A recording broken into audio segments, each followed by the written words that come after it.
Hi, how you doing? It's Jeff Sinker from SkypeGuitarLessonsOnline.com. I wanted to talk to you just quickly about my new Patreon channel that I'm just launching this week.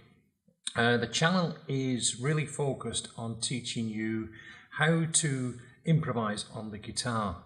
It's kind of very simplified way of approaching it. It's really aimed at the person who's just starting out learning how to improvise. I'm going to be covering a number of topics in there. What I'm going to do is, for the Patreons, once you enroll, is I'm going to post a backing track once a month. You'll be able to download that and play it along with it, and then record yourself, post it back up, which we're using through a Facebook channel, and then I'll be able to critique and advise. I'll also be doing some little posts myself of the backing track with me improvising over the top of it. So if you wanted to visit the site, I'll have the link below. It takes you to my Patreon channel over there. And just for a few dollars a month, you will be able to get these backing tracks that I'm preparing. Some months I'll post more than maybe one or two. At the moment, for anybody who does enroll, you have got access to 5 blues backing tracks. So download them and just enjoy yourself. Whether you want to post or not, that's entirely up to you. For $1, if you just want to be a patron of the site just to support me with all the videos that I'm doing on YouTube, that'll give you access to the backing tracks and anything else that I post at the time. Also, I'll be posting some of my videos ahead of time before they go on YouTube. And what I'd like is for your input. If you've got any advice or anything that you think's missing or anything you'd like to see in the video, let me know. I can always redo them before they go live on YouTube. So kind of a little feedback both ways. For $10 a month, you get the backing tracks you can download, or record, and then upload them back, and then I'll be able to critique. For $20 a month, again less than $1 a day, you can, with the people on that $20 band, agree on what the next backing track genre will be. Maybe you want jazz, blues, rock, whichever. $50, you will get access to a but you'll get access, not free, is it, to a Skype lesson with me in that month. And we can do anything you want during that Skype lesson. So if you're interested in improving or deciding to develop your improvisation, then that's the place to go to. So I kind of look forward to your support on that one. Now today though, I just want to briefly talk about a subject that I've been asked a few times for people who are starting, is how do I know what key a song is in? And I get this question a lot. People are saying to me, I'm learning this song, what scale should I be playing over the top of it, because I don't know what the key is. Well, the thing, or the gospel on this, is this chart here. The chart you see has got all the scales wrote down from C going down through F, which is in the cycle of fifths. I'm sure you've seen that round circular thing with all the different keys that that are in the major scale. And this is talking about the major scale. I will be looking at the harmonic minor and the melodic minor scale and how you can harmonize that, but this one is just purely the major scale that we've got down there. And what you have, if we go down this direction, you've got all of the keys. Going across, we have got the harmonized chords that are created from there. And if we look at C, we've got C, D minor, E minor, F, G, A minor, B diminished, and C. Now they are all the chords that are created from the C major scale.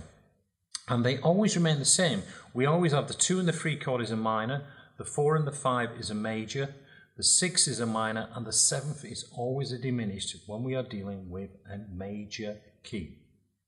So if you had a song that had an F and a G chord in it, then you are going to be in the key of C.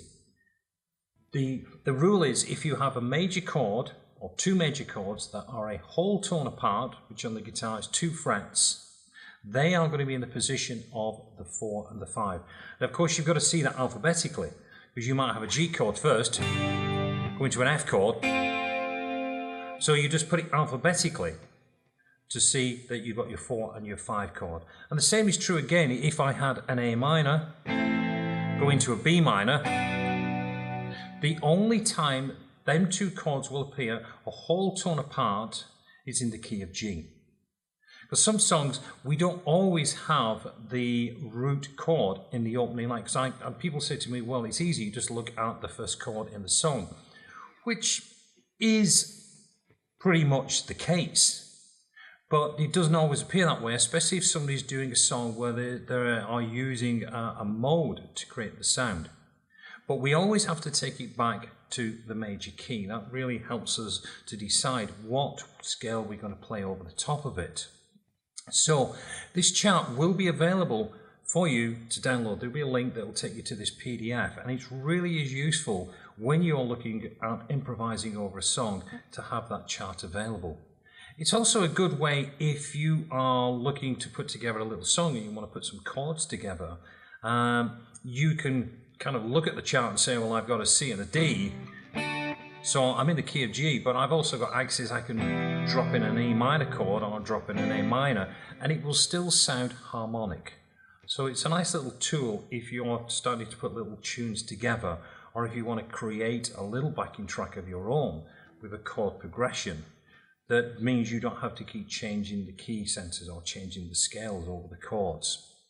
So very, very simple method for finding the key is to write the chords down, write them alphabetically, and then match them to the chart that we've got there, and that will identify the key.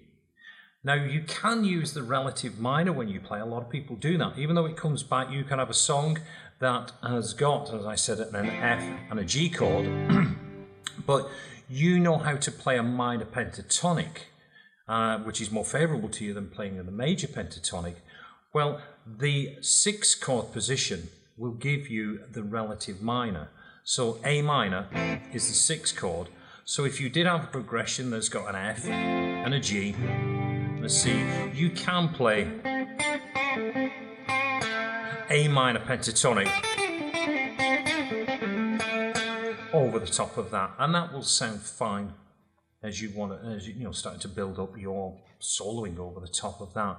So do remember, the 6th chord will give you a relative minor position, and to start with, when you're first starting out on here, use the minor pentatonic.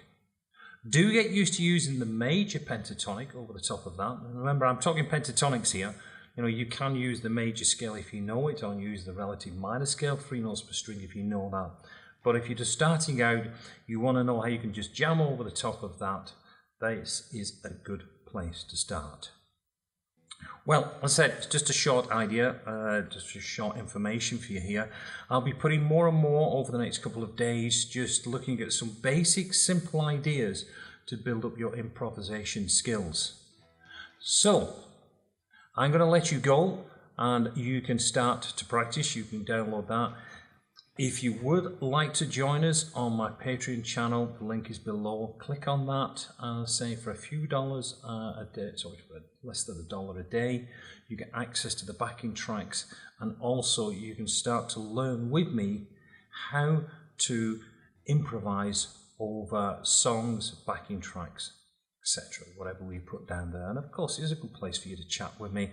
And also the idea is, once you've posted that, other patrons will also be able to put input in for you as well. So we're getting a little bit, the idea hopefully is to create this little community where we can all grow together and expand our playing. So I'm going to let you go. Just a short tip for you there today, and I look forward to seeing you all again soon. Until then, this is Jeff Sinker wishing you well. Look forward to seeing you again. Bye-bye.